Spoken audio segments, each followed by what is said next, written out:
I didn't dress up to say, hey, look at me, I can mock somebody's culture or appearance.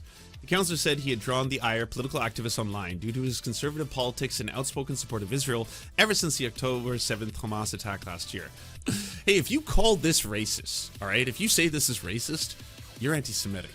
Because the person who was doing the blackface, in fact, is a supporter of Israel. So, any criticism of him or calling him a racist is therefore calling all Jewish people subhuman. Makes sense, right? Again, the fourth play in the long list of why not just apologize? Content. The following story will show you a picture of a white person in full blackface, and so if that is something that you would rather not see today, then avert your gaze, because it will be shown on screen. A city councilor in British Columbia says the online mob of, quote, extremists and, quote, politically motivated hackers is responsible for uncovering and publicizing a photo of him wearing blackface costume to a Halloween party in 2007. Colwood Coon Ian Ward on Monday addressed the photo in a statement on his X account after the picture, in which he originally published on a personal family blog, and then it surfaced on social media in recent days. Ward acknowledged that he posed for the photo wearing a Washington Bullets basketball jersey, a gold chain and a wig, with his teeth colored gold, and his hands and face painted black. It is embarrassing, and I offer no defense other than to say, times change, and people change, Ward wrote in a statement. I'm going to argue that doing blackface in 2007 was still wrong. You could say, oh, it was a different time, 2007. We were all so different then. I've since learned, but again, this wasn't like 1922. This was 2007. It is embarrassing, and I offer no defense, blah, blah, blah. And then he said, the statement accusing, quote, anonymous anti-Semitic, anti-law enforcement leftist extremists expose the photo. I'm not a racist. Well, all right, so first off, I guess just let's, for prosperity's side, let's check this out. Bam. So there we are. There's the photo. Now, he's saying that it was far leftist, extremist, radical anti-Semitics who are responsible for this picture getting out there. Now, if you're going to take responsibility for the photo, I would assume you would do that and not be like, well, and how do I attack Antifa? This had to have been Antifa. Antifa did something here. They're involved some way, I know it. You posted this picture publicly on the internet, and so being someone running for political office, eventually people are going to comb through, you know, some of the old social media posts you do to find out the stuff you were into, and then when they find out that you're into some pretty extreme forms of blackface, well, then they're probably going to say, hey, by the way, the guy running for office, he's also into blackface. It's a play for sure. I mean, you can't deny that it's not a play to afterwards be like, this is the fault of Antifa. This is leftist radical extremists. But again, that doesn't really do a good job of taking responsibility for your own racism. I understand that he's like, yeah, this is indefensible. It is. And then to additionally be like, well, this is indefensible, but, hear me out. It was a different time. We were all different back then, 2007. Again, different time in history. We were just different people. And being that it was a different time, I do want to add that this is because of the radical left who are trying to drill up fake news. This isn't fake news. This is just some racist shit that you not only did, but you posted on social media. That was you. You were the one who posted this on social media. This is like, you know, when the audio recording surfaces from, you know, a recording made by this politician in which they say the N-word, and then the person comes forward and saying, okay, well, first off, the context is not there, okay? This was a long time ago, and so I understand that this is a deeply offensive word for a white person to use, but I just want to say this was a long time ago in 2017 when I made that statement. And I have since learned that this is in fact not a good thing to do. So, also, radical Antifa and the left are the ones who brought this up. This would not have been in the news if it wasn't for the radical leftist extremists who are trying to make this into a news story. Just so y'all know. I'm not a racist. During an interview on Tuesday, Ward said the photo was taken before a private Halloween event, and he had forgotten all about it last week. I've done it so much in the past. I didn't know this is the one that was going to, either way. Obviously, in today's lens, this was 2007. Obviously, in today's lens, you look at it and you realize it's inappropriate, he told CTV News. Adding the costume was meant to portray Grammy Award-winning rapper 50 Cent.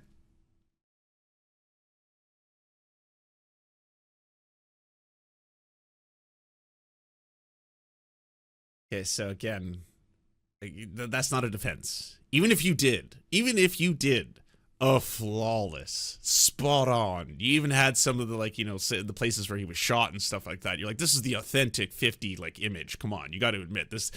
Get Rich or Die Trying, right? That was a good album. It's like, yeah.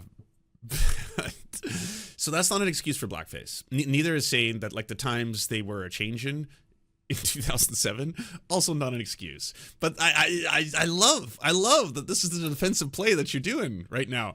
This was a different time, so the standards were different back then. Everyone was racist. Okay, so that's not compatible with anything. Second one, so I wasn't actually doing blackface. This was me doing an interpretation of 50 Cent. 50 Cent, well known for always having an afro. That 50 Cent, same one. Okay, so neither of those have been working. This was Antifa. Not this was me that did it, but this is Antifa that revealed it to all of you. Antifa made this part of the discourse. So yeah, if you're listening right now and you don't have visual, you're just listening to the podcast right now. There's a picture of a white guy who's doing full blackface, wearing an afro wig, trying to claim that he's in fact 50 Cent. That's what's on screen right now. I'm not a racist. I didn't dress up to say, hey, look at me. I can mock somebody's culture or appearance. The counselor said he had drawn the ire of political activists online due to his conservative politics and outspoken support of Israel ever since the October 7th Hamas attack last year. Play number 4. When in doubt, everyone else is being anti-Semitic. That's what's going on here. Hey, if you call this racist, all right, if you say this is racist, you're anti-Semitic. Because the person who was doing the blackface, in fact, is a supporter of Israel. So, any criticism of him or calling him a racist is therefore calling all Jewish people subhuman. Makes sense, right? Again, the fourth play in the long list of why not just apologize? Like, so many options before you, so many potential dialogue trees, so many ways to respond to a controversy. All of it. But you've gone through all of them. All right, so I'm gonna get ahead of this and say I do admit this is inappropriate. But look, we got a long list of things to get through here. Was this Antifa? Was it a different time? What was I actually doing a racism, or was I trying to honor? This isn't cultural appropriation, all right? This is cultural appreciation. I'm trying to show everybody that I'm a big 50 Cent fan. I love 50 Cent. I don't really want to learn anything about 50 Cent, what he looks like, what his music's about, or what his general his history as an artist, but I am going to say that this was in fact me being 50 Cent. So just so you know. Yeah, cool. Ward said the family blog was maintained by his ex-wife and he believed it to be private. However, he said the blog was taken over and turned public and she was locked out by the hacker. Hackers. It's the hackers, number 5 on the list of other things than just taking responsibility for your own history of racism. I was hacked. So this was a family blog in which I was proud to post the pictures of me in blackface, but I thought the blog was private.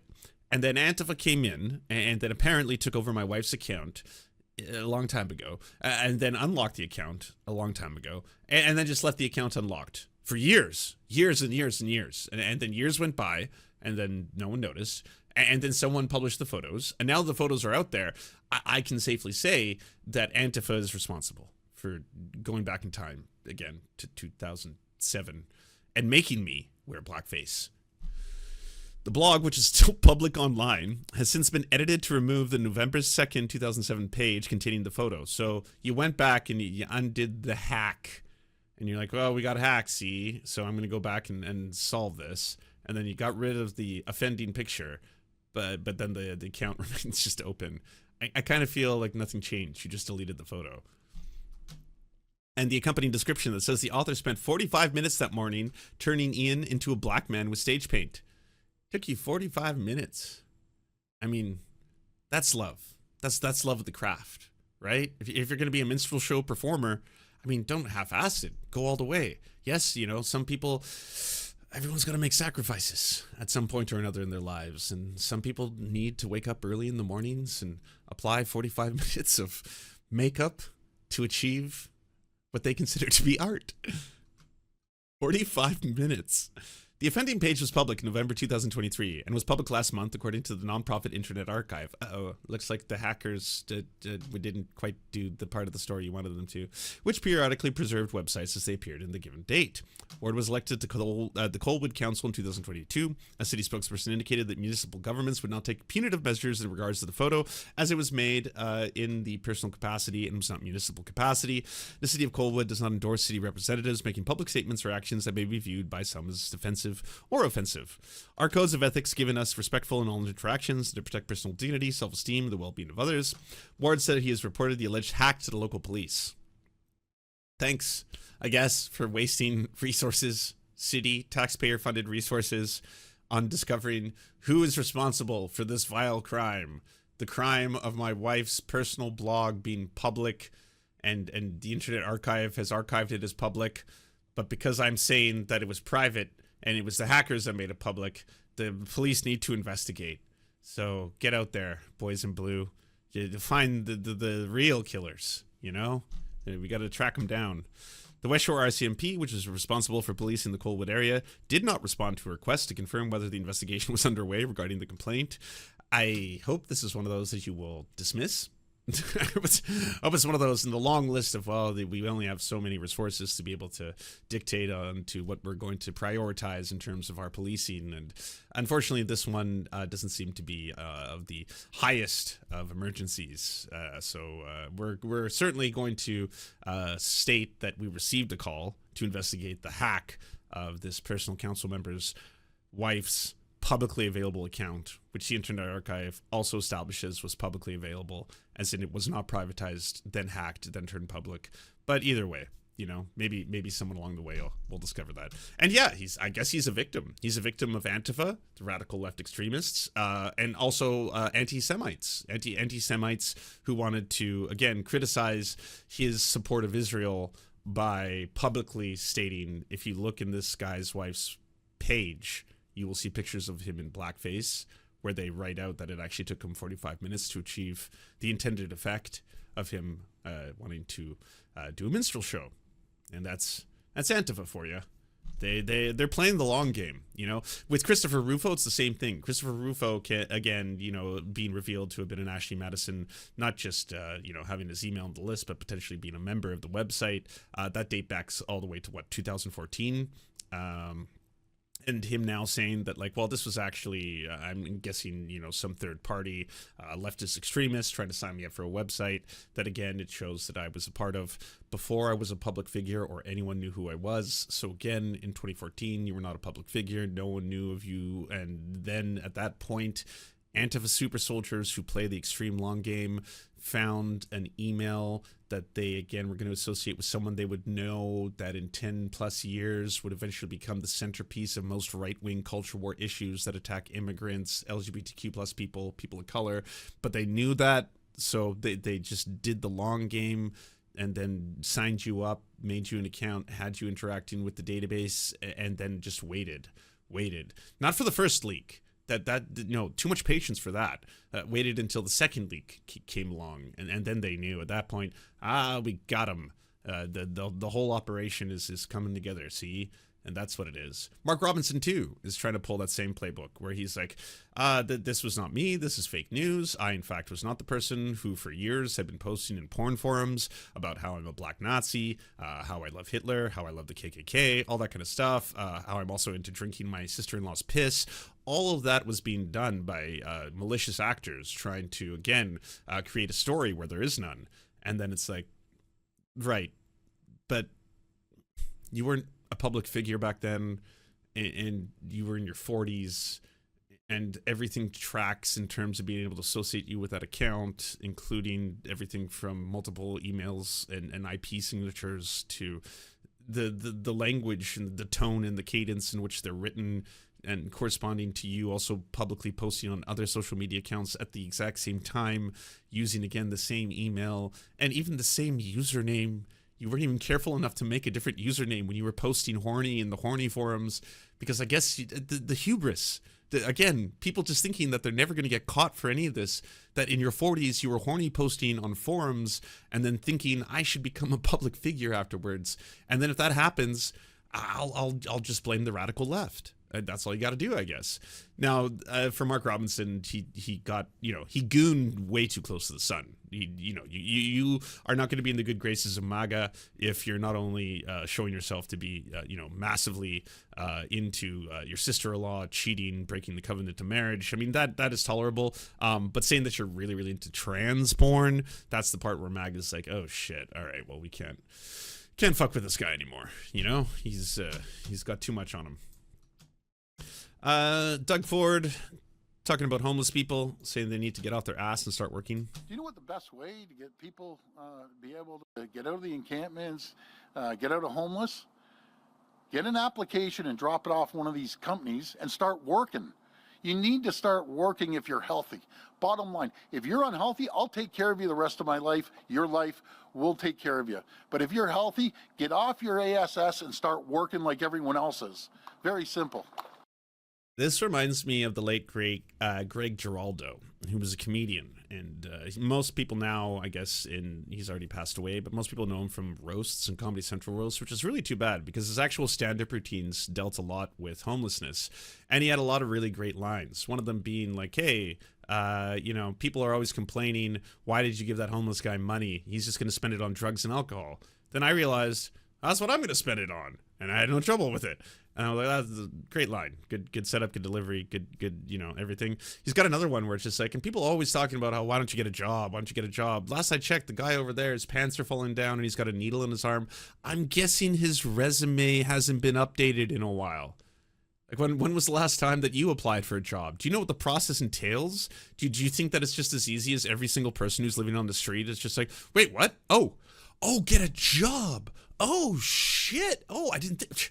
Here I was thinking that all these things, all the things that I take for granted, I could just upend at any given point if I just, walk on down to my computer and my printer, type up and update my resume. Hasn't been updated in some time, I might say, but sure, there's going to be a little work gap in there. But anyways, update my resume, put in the extra languages that I speak, print it off on the printer with the electricity that I also have, also the access to the internet that I have. And so, boom, now we got a resume. And now I guess, probably should shower in the shower and stuff I have, change clothes with the clothes I also have, make myself presentable as it were, and then go in for a few interviews. Hopefully I'll be able to get the callbacks that I will receive on my cell phone that I also have in my pocket, and then maybe go for a second interview with so many companies in a very, very difficult climate for getting employment right now. Just that easy. That's all you got to do. It's super, super simple. Before I was a jabroni on the internet, I had jobs working in the film industry, and before I had jobs working in the film industry, I had a lot of jobs that I absolutely despised and hated, but they were jobs I had to take because you got to get jobs just to be able to, pay rent and do stuff like that. I got to tell you, getting jobs in the film industry, I went through some cycles where I would send out close to 60 to 80 job applications, the resumes, the full-on everything on there. I am bilingual, blah, blah, blah. I worked in this. I went to college. I can put that on my resume, blah, blah, blah. No callbacks. No callbacksies through, I would say, the vast majority of them. You give out 60 job applications, you get one or two callbacks. Of those one or two callbacks, no guarantee that you're going to get the job. And so that's someone who on paper has it all. I have graduated from college. I have been employed, whether it be through jobs that have minimum wage employment all the way up to regular jobs, salaried jobs. I have a worker history. I have great, callback experiences with previous employers. The prior bosses I had would give me a glowing review when I call in. All that. With everything right on paper, young, excited, ready to help contribute to a company's growth in exchange for my labor. Still, even then, it's you put out fuck tons of job applications. You get a couple callbacks. Of those callbacks, you get a very small percentage of getting that job. That's someone who has on paper the things you're supposed to have, who has played the game, played by the rules for the most part, and there you have it. And it's still very, very difficult to get a job. And you could say, well, that's because you're applying in dream jobs, Lance. It's like, no, a lot of the jobs I was applying for was to be a shitty fucking PA or work in the ground level at some film studio where I know I would be treated like shit, because I've been treated like shit. I've worked the PA jobs. I've worked worked those shitty ass jobs where you're just basically a servant for the entire team. It's like, hey, by the way, Lance, we need 27 coffees. Here's all the orders on this list. Go out, get them. You need to be back in at least 15 minutes. What?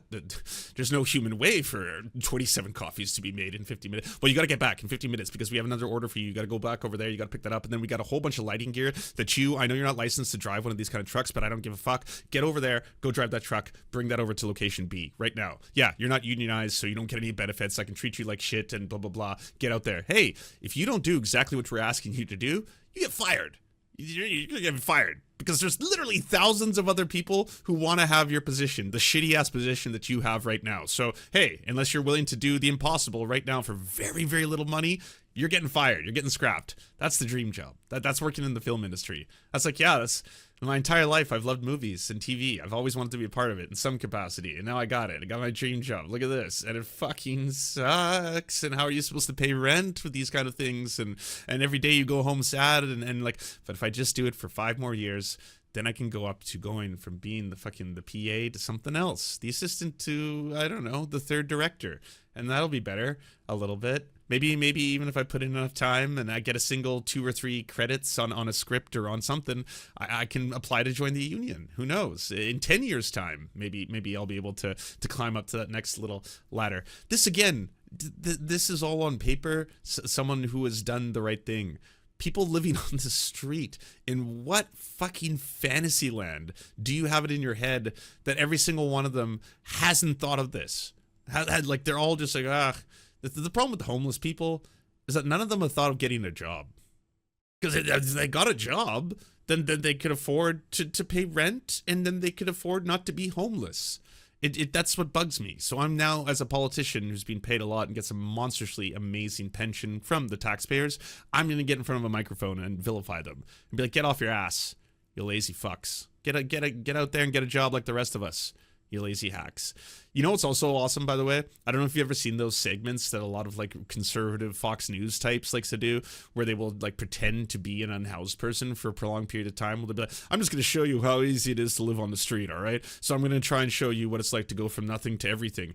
And they always fucking have the worst fucking times when it's like, okay, so how about for this test? How about you're not going to start from nothing? You don't have to do the whole, you live on the street and then you basically beg for a while. And then when you accumulate enough money, you buy a suit, and then that suit is what you use to apply for a job. And then, no, we're not going to try that fantasy. What about this? What about you can start off your first month, you have a very small apartment, 1 bedroom, something like that. And your rent is only about, say, $1,000 a month, which is way below what the rent actually is in Vancouver. But that's where you start off. Now you start with a minimum wage job. And now climb out of this. Get out of the situation right now and do whatever you got to do. But you're being paid minimum wage. You have to pay rent. You have to buy your own food. You have to pay for your internet. You have to pay for your cell phone. And all of a sudden, all these expenses start to pile up.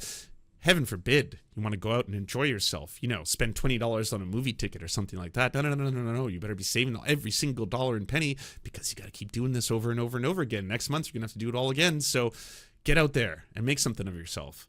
And every single time these experiments happen, it's so funny to watch the results end up being, it was really hard. Yeah, I'm not gonna lie to you. It was just really hard to try and make it all. Your brain gets completely drained from the 8 hours of minimum wage work. You get home, you have no energy to do anything else. But then I was trying to start the side hustle when I got home. But then I just honestly found myself either wanting to watch TV or drink, and I would have to do that, and then I would have to go the next morning and do the whole thing again, and then this perpetual cycle. And then when I was unable to make rent or was getting harder to make rent, I started looking out to taking out maybe those little extra paycheck loans that you see every single street corner have. But then when you do that, they don't tell you that in fact you actually have like 30% interest on that. So the next month when you're like, okay, so I needed that to get through month A, but now that I'm on month B, I owe an additional $200 to $300 just in interest. So I don't even pay off my loan from that month. I have to actually just pay the $300 to be able to not accrue more interest. So that's just going to compound it to month C now, where I'm going to be spiraling in debt. But don't worry, I got a solution to that. I got myself a credit card, so the credit card is going to help. I'm now been approved for a very high interest credit card, which unfortunately has now spiraled me into more debt.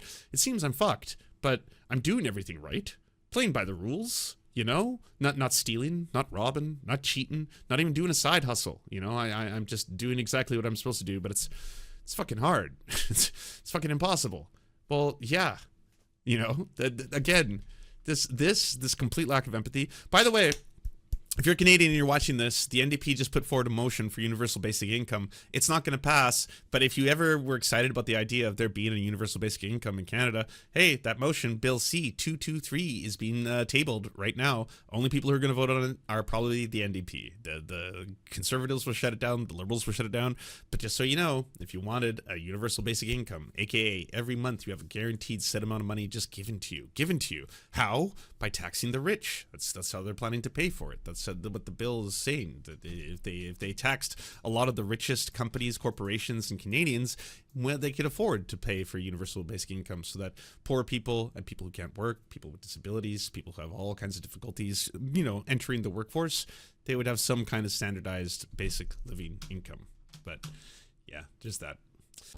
Hey, if you'd like to unlock secret bonus episodes as well as uncensored content, go to patreon.com/The Serfs.